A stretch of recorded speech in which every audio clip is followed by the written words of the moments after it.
the word we talked about when we started talking about Abraham, Isaac, and Jacob that I think very much applies to the book of Exodus, if you remember, is pneumohistory. Okay. This idea of creating a meaningful narrative that is more focused on shaping the current and future generations than it is about just recounting past ones. Yeah. This is a story that is more focused on shaping current and future generations than it is on just telling about the past ones. Future and current situation. Can you write it down? Generations. Yeah, it would take me forever. So we can say, we'll just say focused on current and future generations, not focus on shaping. Not recounting past generations. Okay. Think about, in a sense, how we talk about the American Revolution. Okay? When we talk about the American Revolution, a lot of times how these stories get told are in a way that embodies what we consider to be the American ideal. Right? Freedom and independence and throwing off the bonds of, taxation and all these kinds of things. Like all of these ways that we narrate what it means to be what it means to be an American, we write into how we tell the American Revolution. Right? Because how we tell that story in some sense is in an attempt to shape our current and future generations into what it means to be a good American. Right? Does that kind of make sense? Even think about how we have certain characters in those stories that, even though they may not have played as significant a role in the actual events, we kind of elevate through our storytelling, right? Like Paul Revere, like George Washington, right? These figures kind of take this legendary status when we tell these stories. And this is kind of how the Exodus is operating, right? This is a story that might have some kind of significant or some kind of historical basis.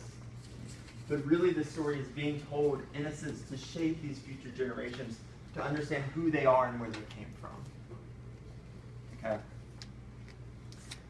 Because what's really beautiful about Exodus is that this is, in a sense, Israel's birth story.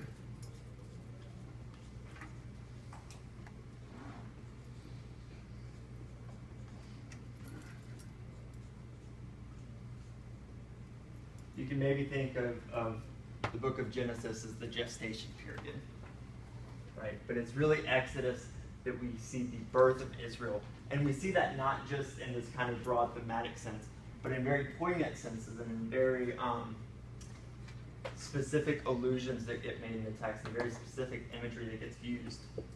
We can see how Israel is kind of narrating its own birth story through the Exodus.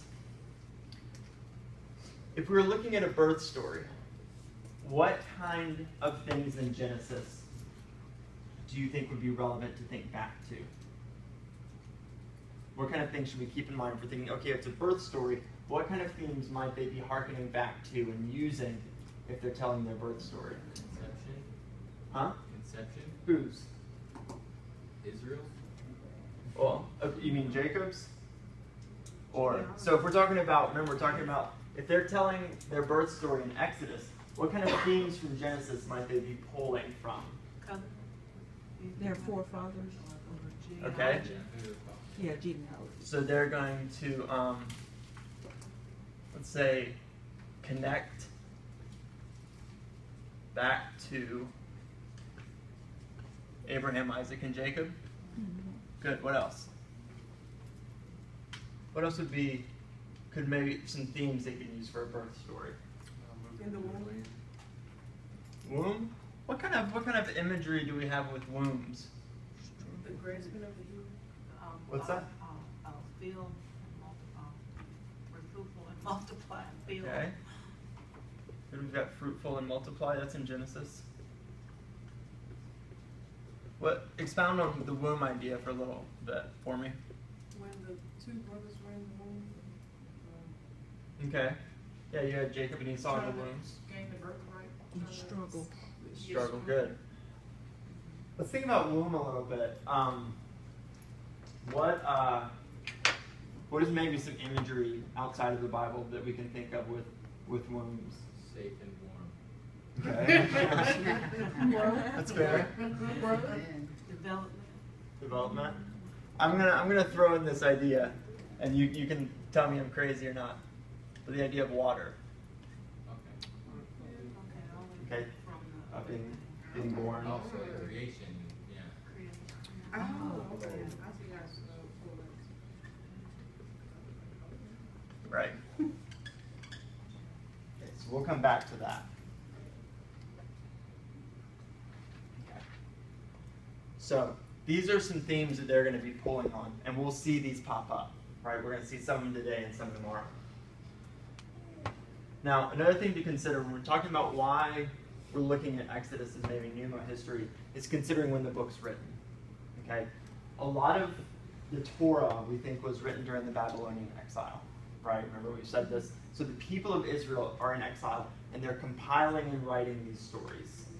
Okay, why would it be important to tell this kind of story if you're in exile?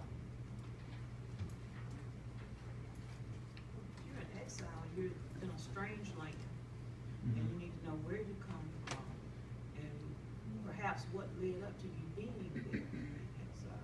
Good. You want to give people hope. Yeah. Yeah, we're like, we've been here before.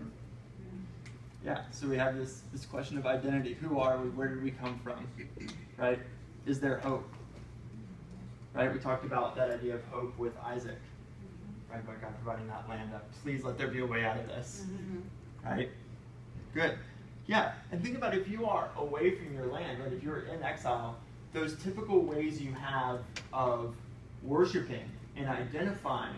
It's like, oh, we are the people of Israel because we have the temple in Jerusalem. We're the people of Israel because we do these sacrifices. We're the people of Israel because we have this priestly class. Like all these typical ways of orienting yourself and being like, oh, I know I am, a North Carolinian because I see all of North Carolina around me. Once you're away from that, how do you still remember who you are and understand yourself? Right? So we can say, in a sense, absence of how do I want to put it? Anybody ideas? Right. We just say absence of the familiar. Right? You no longer have those things that you can look to and pull your identity from anymore. Think about if any of you have ever gone to a foreign country. Right? You're like, oh, like this is different from who I am. It's not bad, it's just different. Right? So telling this kind of story is going to provide all of this.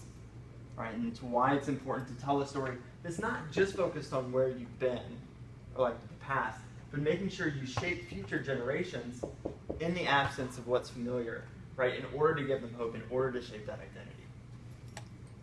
Good. So let's watch a video now. If I can find it back to my marker. Somewhere. It's probably in my pocket. Yep. About the historical background of the Exodus. You guys will have to ignore, oh good, the flying little angels up in the black spot is probably better. Okay, so this was put on by Nova, which was I think the group that worked with PBS or whatever. It's going to give us some good background. So if we can get the lights, it should be turned up loud enough. You can probably get them all. Tel Zayit is a small site on the southwestern border of ancient Israel. It dates back to biblical times. Since 1999, Ron Taffy has been excavating here. As I was taking aerial photographs from the cherry picker, a volunteer notified his square supervisor that he thought he had seen some interesting marks, scratches, possibly letters, Nope, sorry. incised in a stone. Taffy excavated the rock and brought it back to his lab at the nearby kibbutz. It was only then that he realized he had more than a simple inscription. I realized that this inscription represented an abecedary, that is to say, not a text narrative, but the letters of the Semitic alphabet written out in their correct order. Nun and then Pei and Ayin are difficult to read, but they're out here. This ancient script is an early form of the Hebrew alphabet. What was found was not a random scratching of 2 or 3 letters. It was the full alphabet. Everything about it says that this is the ancestor of the Hebrew script. The Tel Zayit abecedary is the earliest Hebrew alphabet ever discovered. It dates to about 1000 BC, making it possible that writing the Hebrew Bible could have already started by this time.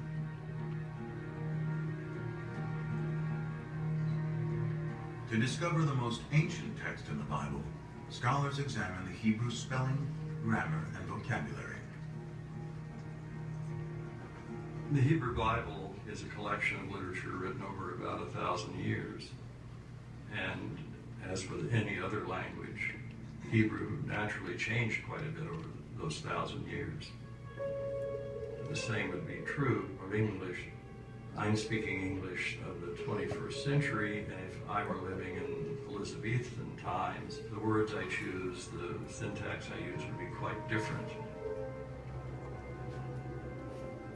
Scholars examine the Bible in its original Hebrew in search of the most archaic language, and therefore the oldest passages. They find it in Exodus, the second book of the Bible.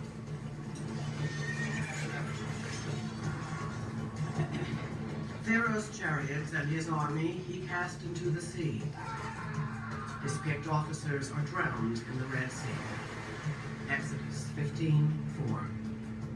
This passage, known as the Song of the Sea, is the climactic scene of Exodus, the story of the Israelites' enslavement in Egypt, and how Moses leads them to freedom. In all of the Bible, no single event is mentioned more times than the Exodus. With the development of ancient Hebrew script, the Song of the Sea could have been written by 1000 BC, the time of Tabby's alphabet. But it was probably recited as a poem long before the beginning of Hebrew writing. It's very likely that it was a kind of story told in poetic form that you might tell around the campfire. Just as our poems are easier to remember generally than prose accounts. So we generally think that the poetry is orally passed on from one to another long before they commit things to writing. Because the poetry in Exodus is so ancient, is it possible the story has some historical core?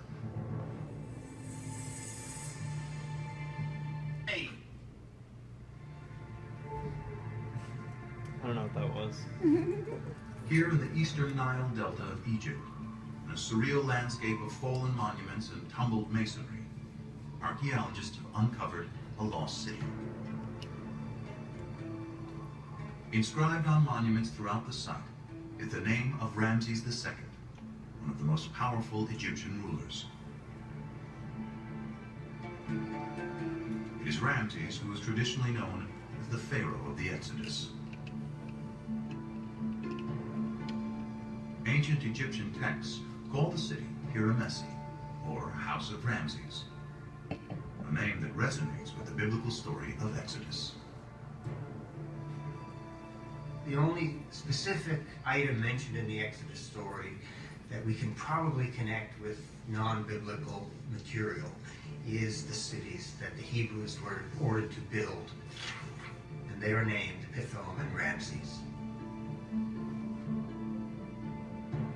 Scholars agree that the biblical city Ramses is the ancient Egyptian city Piramesi.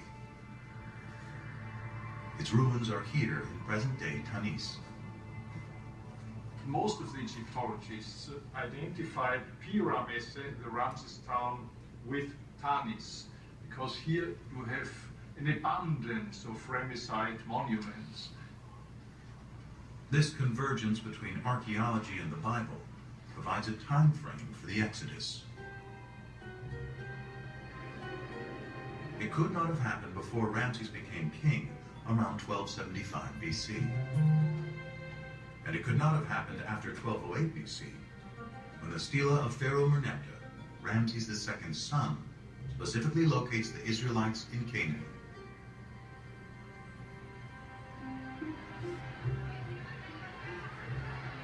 The Bible says the Israelites leave Egypt in a mass migration, 600,000 men and their families, and then wander in the desert for 40 years. But even assuming the Bible is exaggerating, in 100 years of searching, archaeologists have not yet found evidence of migration that can be linked to the Exodus. No excavated site gives us any information about the route of the wandering through the wilderness. An Exodus is simply not attested anywhere. Any historical or archaeological confirmation of the Exodus remains elusive. Yet scholars have discovered that all four groups of biblical writers contributed to some part of the Exodus story. Perhaps it is for the same reason its message remains powerful to this day. Its inspiring theme of freedom. Freedom is a compelling notion, and that is one of the ways that we can understand the story of the Exodus, from being controlled by others to controlling oneself. The idea of a change from domination to autonomy. That these are very powerful ideas that resonate in the human spirit. And the Exodus gives narrative reality to those ideas.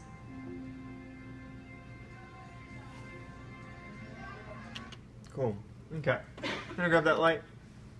And why were all those Egyptians dancing on the shore side?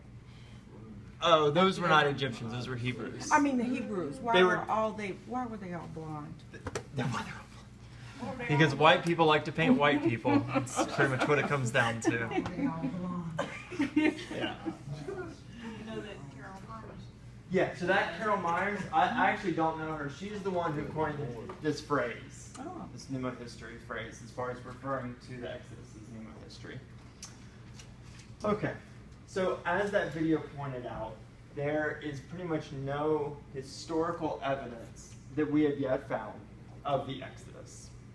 However, what we can do, possibly, is date the time when this might have taken place. Because there's two things that they talk about. They talk about the Stele of Merneptah, which your book mentions, which is this big kind of obelisk-looking thing with lots of text, right? And it mentions the Hebrew people being in the land of Canaan in 1208 BCE. However, we can also date the city of Ramses, which was, which I showed in the video. And Ramses, spelled it correctly, Ramses II is likely the pharaoh of the Exodus, and his rule was around 1275 BCE. So sometime between these two dates is likely when the Exodus would have occurred. Okay. Now, one of the big parts when we think historically about the Exodus is, and kind of one of the biggest scenes, is the crossing of the Red Sea. I want us to put this a little bit in perspective, because I think it's kind of hard for us to envision this. If you go online, there are lots and lots of depictions and guesses at where the Israelite people would have crossed the Red Sea. Okay.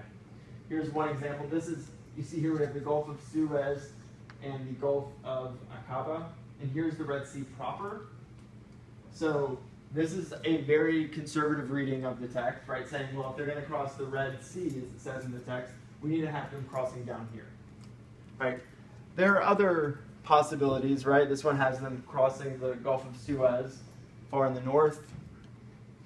This one has it crossing the same gulf, probably at the smallest point. This one has them going far north, up here. But with all of those tracks that they could have made, there's no evidence to Right. determine which route they took. With all of these, the reason there are so many different guesses is because we have no historical evidence, right? Which is hard to, it's hard to understand why there wouldn't be historical evidence when the text tells us that there are 600,000 men.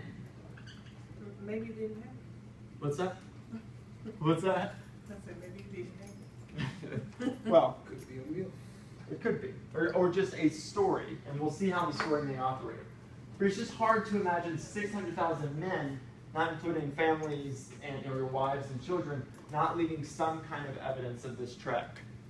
To put this in a little more perspective here, I've overlaid two images here. Here we have, right here, the Red Sea, right? The Gulf of Suez, the Gulf of Aqaba, the Red Sea down here.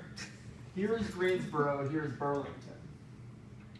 Okay, so even at its smallest point right here is just short of being from Greensboro to Burlington.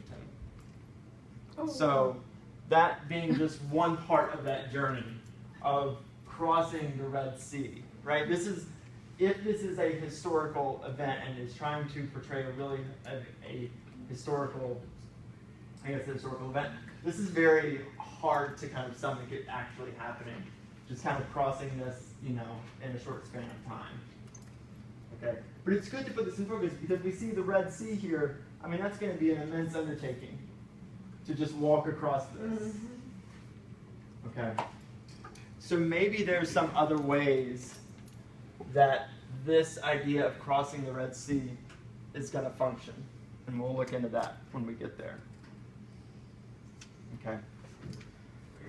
Yeah. So we said 600,000 men. That's literally just the men. Just the men. So there could have been Another 600,000 with them. Yeah, with all the women and children. Yeah, yeah. At least that's the number that we find in Exodus. One thing that might help us give us a little bit of perspective on what the population might have been is that the book of Exodus tells us that there are some midwives that are serving the Hebrew people and help prevent all the Hebrew people from being wiped out from Pharaoh's command, which we'll get to. How many midwives, if there are 600,000 men, how many midwives are people who help in the birthing process, how many midwives do you think it would take to help this population have children? Just random guesses. 1,000 maybe? Something like that.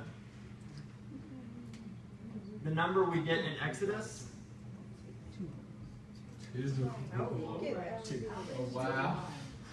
We get 2 midwives. Busy bees. Right, so either they're really busy and really efficient, or this may give us a little more focus on how many Hebrews there are in Egypt. So what do we know? What can we kind of peg down? Well, we can peg down these two things, right? This is what, when we look to evidence outside the Bible for mentions or corroboration, we call this extra biblical, right? Extra meaning outside of extra biblical evidence, right? Extra biblical mentions, right? So Ramses II and the Stela of Merneptah kind of give us an idea, or kind of corroborate that story of the Exodus. We do know that in the ancient Near East, you would often, as we had in our own country's history, you have a slave trade, okay? And so it's possible that slaves from Canaan were sold to Egypt. You also have a lot of merchants moving back and forth, some merchants moving from one location and settling in another. So the fact that there are Canaanites in Egypt is not beyond the realm of possibility.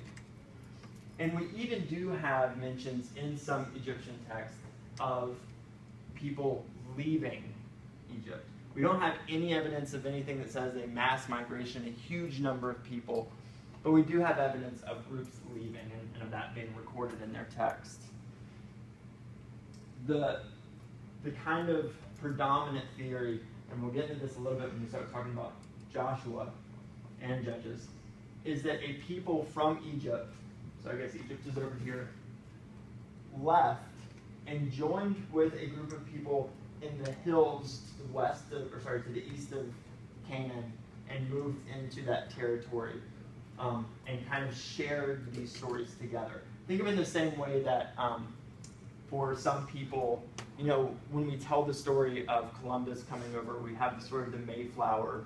You know, people kind of adopt that story as their own history, even if it's not like, oh, this is how America came to be, this is how America came to be populated, right? We have these stories of these ideas of the past, and we kind of, even if they're not directly our own, we kind of adopt them as our own through sharing kind of a national identity, right? And so there's a possibility that when a group from Egypt left and met up with these people in the hills outside of Canaan, that they kind of came to be one people and shared these stories.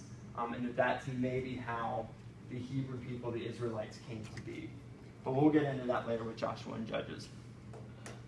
So I'm going to switch this back to here, just our nice little beginning image. Let's talk about some themes that we're going to see in the book of Exodus. Do we have any questions so far as I'm erasing this about the historicity?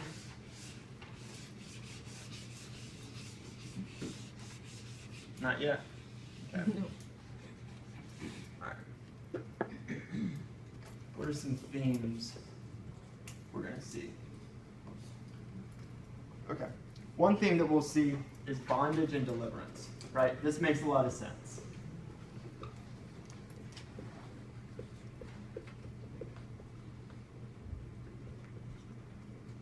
right. We'll see bondage and deliverance.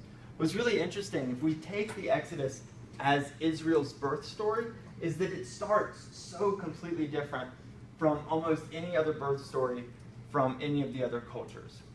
With most cultural birth stories, what we see is a hero, right, from the start, right? This hero is there from the start and then leads his on to victory. What's interesting is that Exodus starts in bondage. It starts emphasizing bondage. It starts emphasizing slavery, right? In fact, we don't even have God show up in any capacity until the end of chapter 2.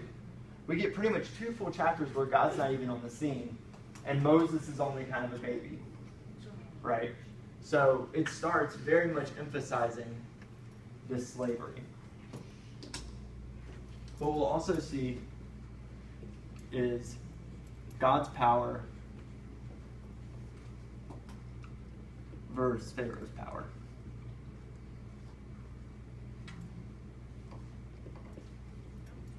Yeah. With that bondage and delivery, is that kind of like a carryover from the theme of Isaac? Was the binding of Isaac and then God provided the ram? I like that. I've never really considered that before. That's a really good connection. Yeah, I like that. I think that's a very valid connection to make.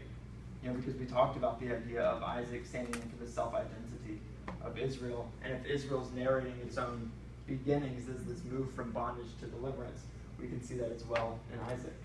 Yeah, that's a really good observation, for sure. Another one we're going to see is this tension between divine presence and absence. Like I said in the beginning of Exodus, God's not even on the scene. Sorry, what? Divine presence and divine absence, right? Is God there? Is God not? Okay. And finally, we have covenant, obedience, and disobedience.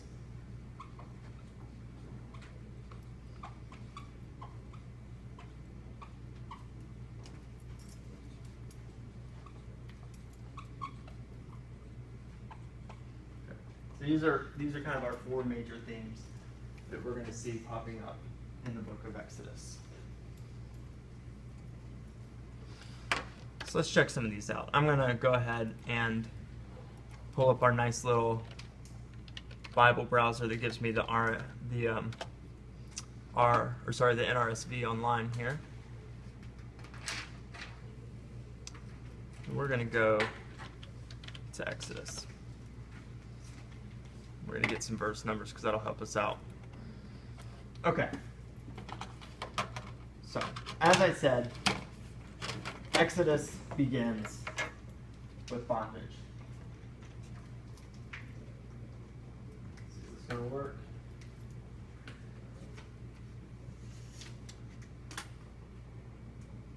Right. Now a new king arose over Egypt who did not know Joseph. He said to his people, "Look at the Israelite people are more numerous and more powerful than we. Come, let us go shrewdly with them." Right? In order so they don't join our enemies and fight against us. So he set taskmasters over them to oppress them with forced labor. Okay. Now notice real quick, I noticed this as I was scrolling down here, how Exodus opens. Right? It kind of narrates, okay, we're going to connect this back. Here's the sons of Israel. Joseph was already in Egypt. Joseph died, all his brothers, and the whole generation. But the Israelites were fruitful and prolific. They multiplied and grew exceedingly strong. What does that harken back to?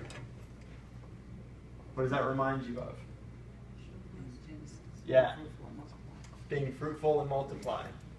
Right? It's harkening back to Genesis, to the initial blessing of Genesis.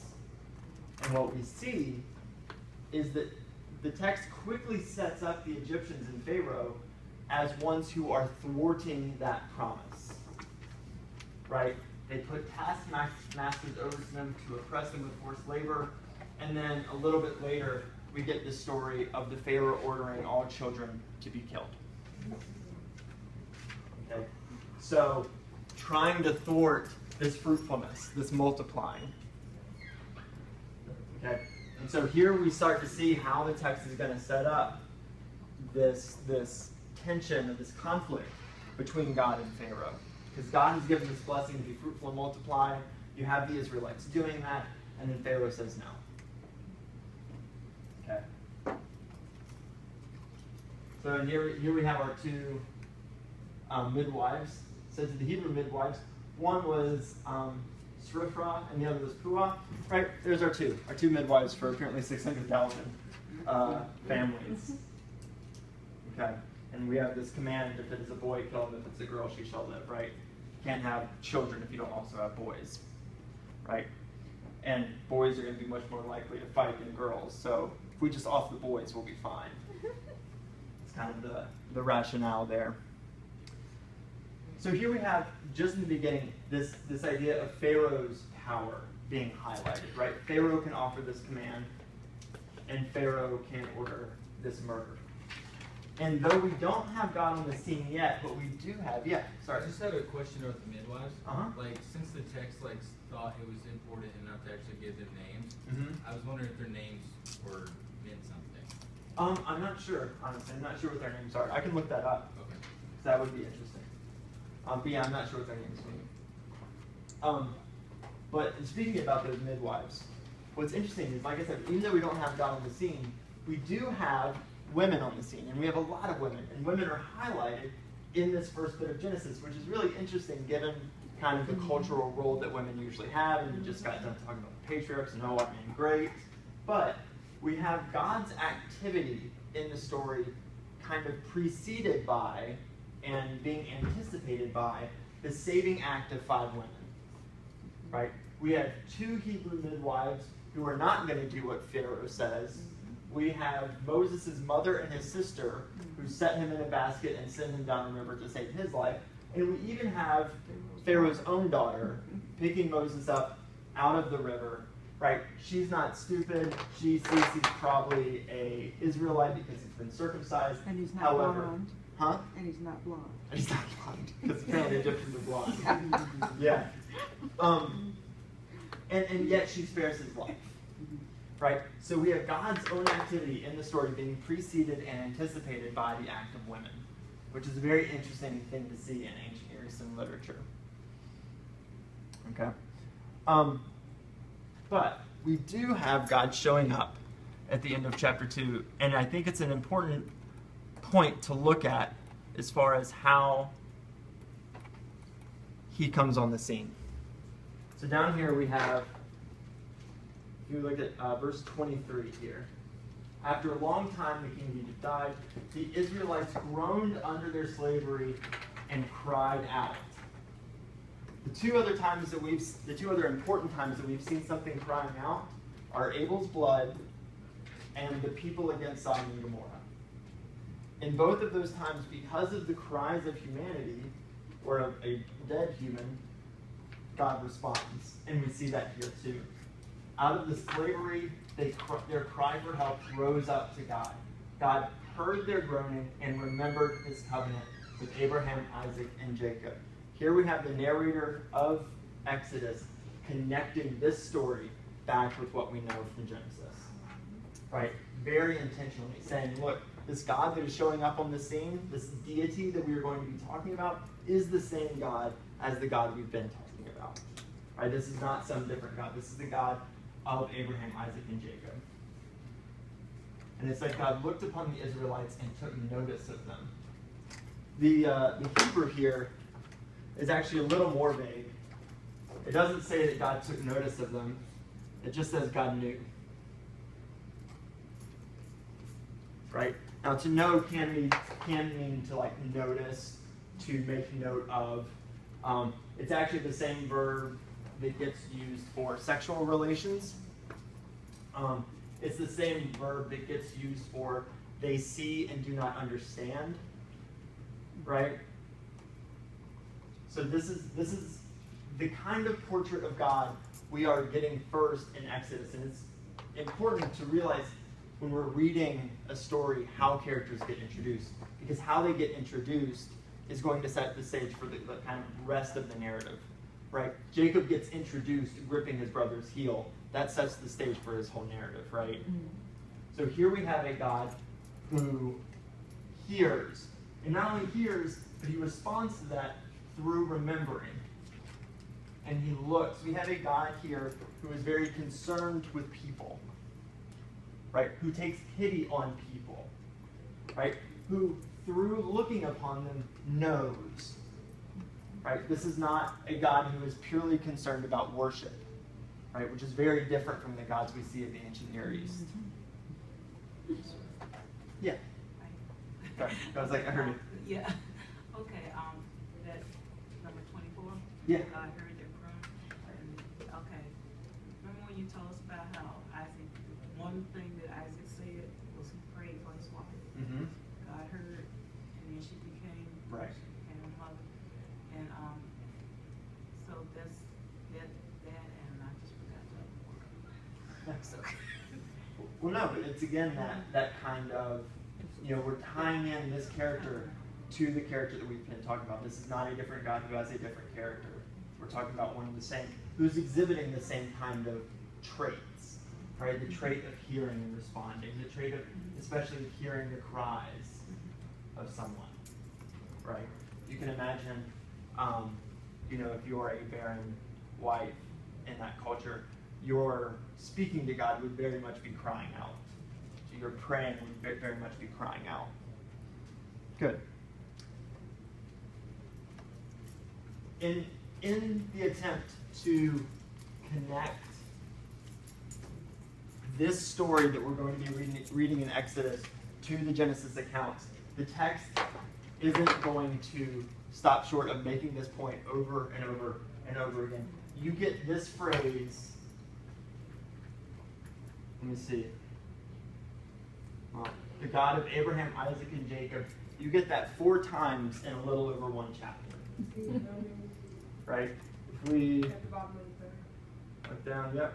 So we see again, I am the God of your father, Abraham, Isaac, and Jacob. Let's see. It's here a couple times, and we don't have to find every one. God of Abraham, Isaac, and Jacob. 16, yeah.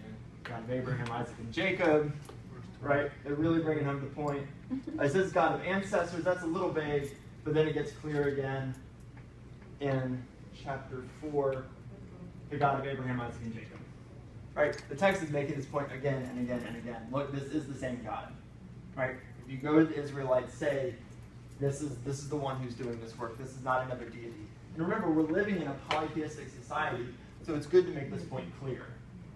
That when Moses is being sent, to make sure that people know that this is not some different God rescuing you.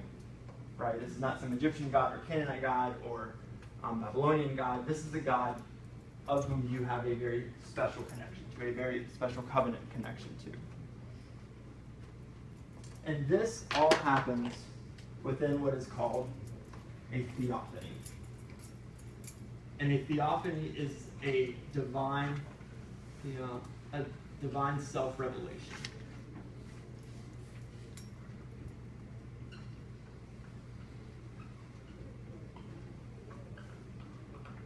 In the same way that God initiated the covenants with Abraham, Isaac, and Jacob, God initiates his revelation to Moses.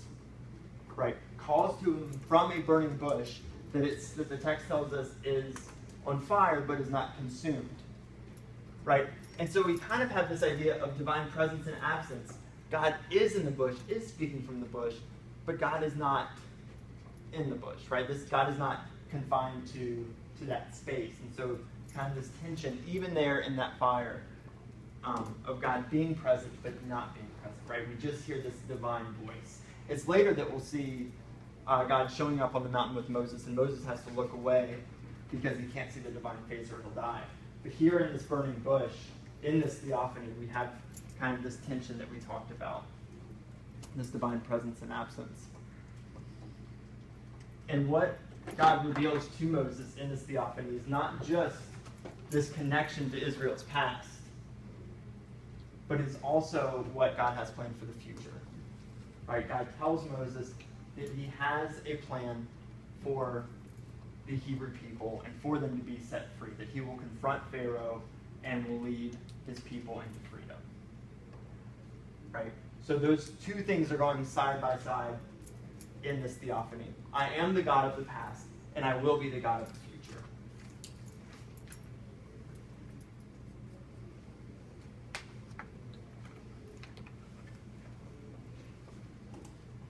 Where is it? What's that? I wonder where it's at. I am the God of the past, and I will be the God of the It doesn't Not say in that those verbatim. exact words, we just saying. No, I'm paraphrasing. Oh. Right? I am the God of Abraham, Isaac, and Jacob. I have these plans. I will bring this people into such favor with the Egyptians that so on and so forth. Right? He has these plans for the future. Right? So both of those things are happening. Right? I am the God of your past, and I will be the God of your future. Okay. Good. We are out of time. Next week, Friday, we are very much going to be focusing on this idea of creation and how that creation theology gets worked into the Exodus story.